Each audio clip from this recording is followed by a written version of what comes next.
Hi, Greg Schaefer, and welcome to the virtual CISO moment.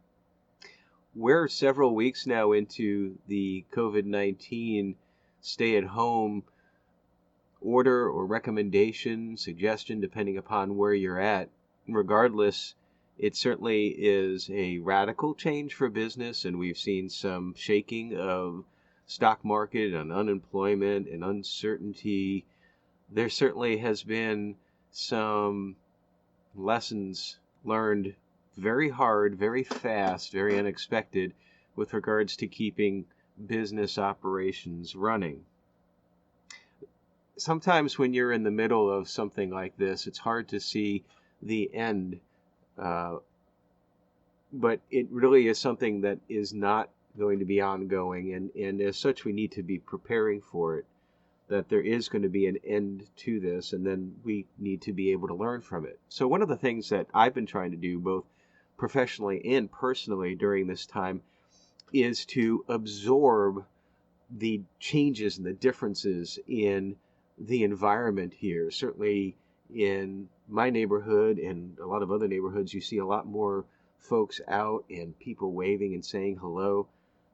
Chalk art on the sidewalk has become a major initiative. I wish I had bought stock in that and toilet paper prior. But, this is a temporary adjustment that will have some permanent changes.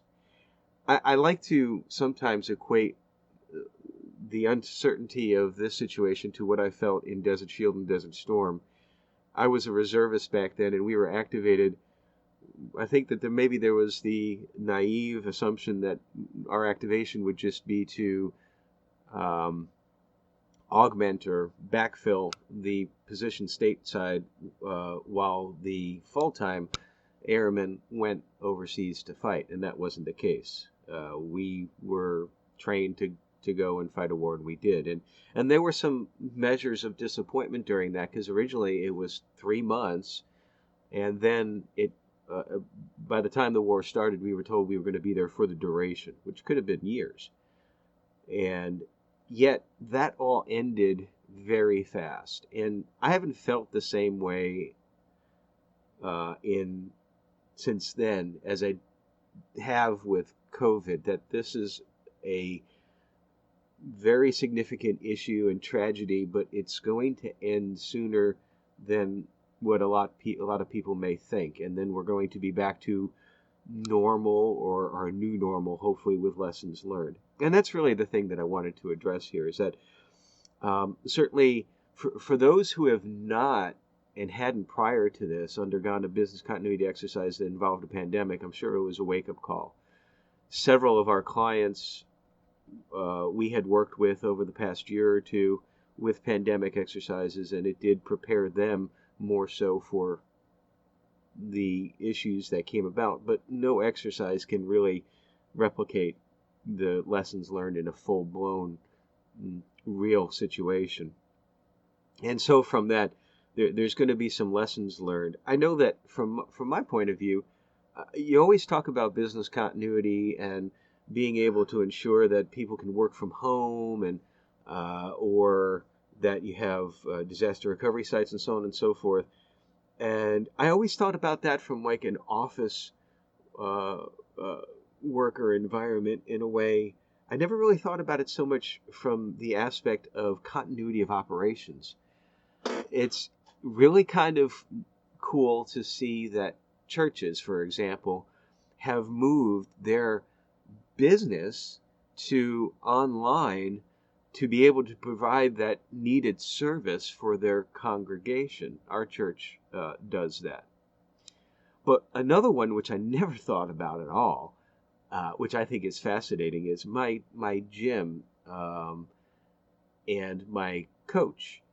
They have set up a virtual coaching session. So whereas several times a day during our normal training sessions, they now will coach via video online, which is great because that provides continuity of operations as well there too. To be able to, if you're starting to learn a new move, I know that with me, sometimes learning something new, I need to have somebody watching what I'm doing because I like to cheat. I like to take the easy way out. And when you're doing exercise, it's the most inefficient way to finding some benefit from what you're doing. Otherwise, you're more wasting movements in a way. So certainly, service delivery and the things that we can do with service delivery is something that is coming out of this, and it's amazing that we can do this in this day and age. Because if you think about H1N1 10 years ago, if we had had this kind of shutdown, I don't know if the internet would have been able to uh, survive that. The bandwidth, the load, it was still in its growth stage. And I was very apprehensive when this all started that something bad was going to happen with the infrastructure. And it has been stable for the most part. I mean, sometimes you get a little bit of buffering with regards to video conferencing and stuff, but you get that anyway. So it's a great blessing that we have this technology in place to be able to continue operations for those areas that you can. But still, we are on a temporary basis. A lot of folks shut down, a lot of businesses, restaurants, and so forth. And we're going to get back to full operations hopefully sooner than later. But my advice to you, whatever business you're in, is I thought about this morning. I thought about the 3Ds with regards to continuity of operations. The first one is discuss what has happened. You want to not just go on the fly and once the decision is made, you move on to the next thing. And you want to discuss all of what worked and what didn't work.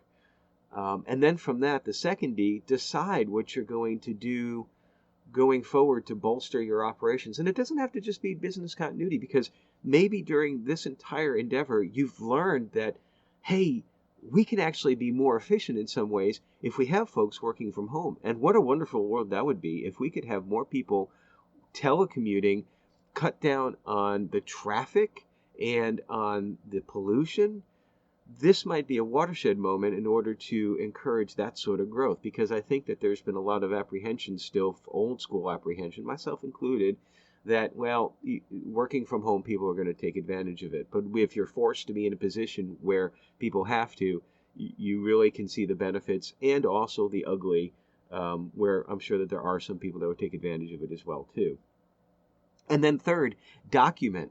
Document all the things that happened. Document your discussions and your decisions about going forward, because there's an opportunity here for huge lessons learned that can only enhance and encourage your business going forward. I guess the last thing that I'd say, just as a side note too, if you've kind of dismissed the need for tabletop exercises, and I mean real tabletop exercises for business continuity, where you involve significant subject matter experts from around the organization, not just a check the box thing in order to reach some sort of compliance. Rethink that approach.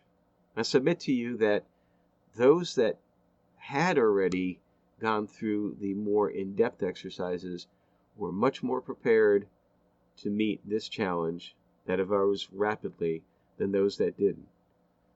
This may be the last time that we see a pandemic for a while, or it may not. But as we've seen, there can always be continuity of operations issues. It doesn't matter. We had a tornado in Nashville shortly before the COVID issue happened. So 10 years ago in Nashville, we had our 1,000-year flood that virtually destroyed some downtown businesses. So these are not abstract thoughts. These are real things that happen.